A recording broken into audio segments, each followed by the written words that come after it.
शाना शाना हाथ जोड़ी, रचना किसकी है। साना साना हाथ जोड़ी, रचना किसकी है।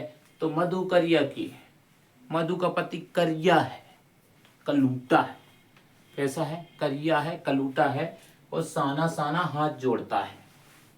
साना साना हाथ जोड़ता है कौन? मधु का पति कैसा है? करिया है। हो तो गया। अरे याद करना है अपन को, क्या मतलब इससे। बस कैसा? साना साना हाथ जोड़ी कौन? मधु। कंकरिया, नौकरिया, साथ में कम हो गया कंकरिया। तो मधु कंकरिया, साना साना हाथ जोड़िए। करिया है ना, इसलिए हाथ जोड़ता है। ठीक है, ऐसे याद कर लो। याद करने के लिए बस साना साना हाथ जोड़िए। कौन है? मधु कंकरिया। बहुत बढ़िया। परशुराम ने किसकी भुजाएं काटी थी? किसके हाथ काट लिए थे? किसके हाथ काट लिए थे परशुराम ने? सहस्त्र बाहु के हाथ काट लिए थे। क्यों काट लिए थे पता है ना?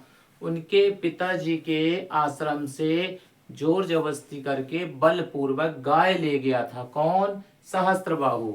उससे दुखी होकर कौन? परशुराम ने भुजाएं काट ली थी। किसकी? सहस्त्रबाहु की। आ गया समझ में? बहुत बढ़िया। बाल गोविंद भगत गाते समय क्या बजाते थे? बहुत महत्वपूर्ण भैया, बड़ी समस्या है इसमें। चैप्टर पढ़ लिया लेकिन बजाते क्या थे ध्यान नहीं। ठीक है ना? अच्छे ध्यान से सुनना। तो ये भी ध्यान से सुनना कि बाल गोविंद भगत जी के बेटे जब शांत हो जाता है तब भी वह बजाते हैं, रुकते नहीं है। ठीक है ना? मिट्टी लेके आते हैं, मतलब नदी में जब बहा के आते हैं, लौट के आते हैं, तो फिर से उसके बाद क्या करते हैं?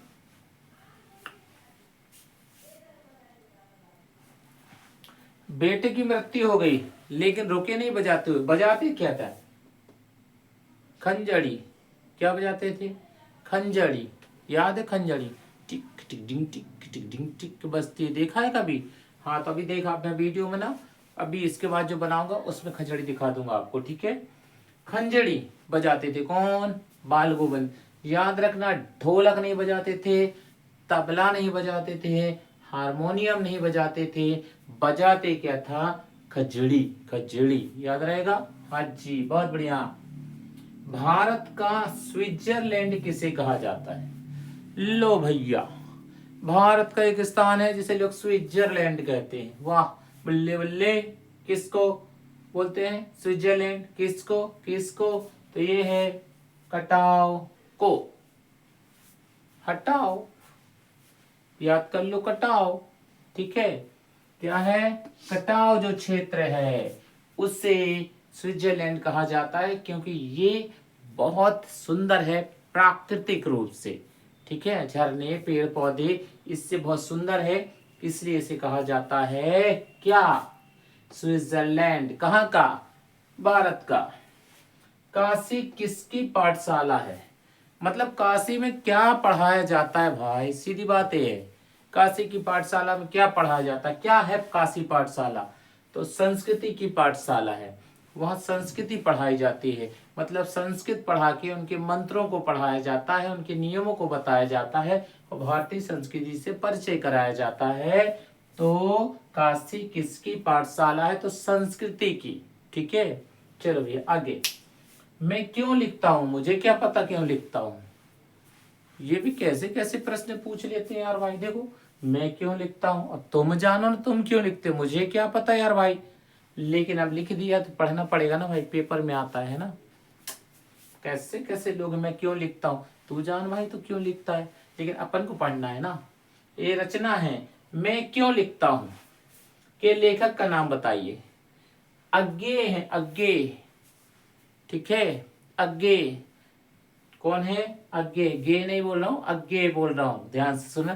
पहले हंस देता है। अज्ञे कौन है? मैं क्यों लिखता हूं के लेखक। हाँ भैया। बिस्मिल्लाह खां का जन्म कहाँ हुआ था? बिस्मिल्लाह खां का जन्म कहाँ हुआ था?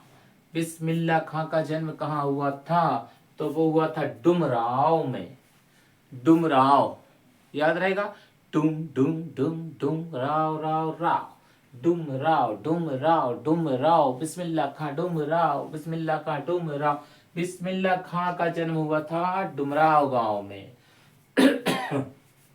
ठीक है, ये आपको एक बार और ध्यान से देख लीजिए, याद हो जाएगा।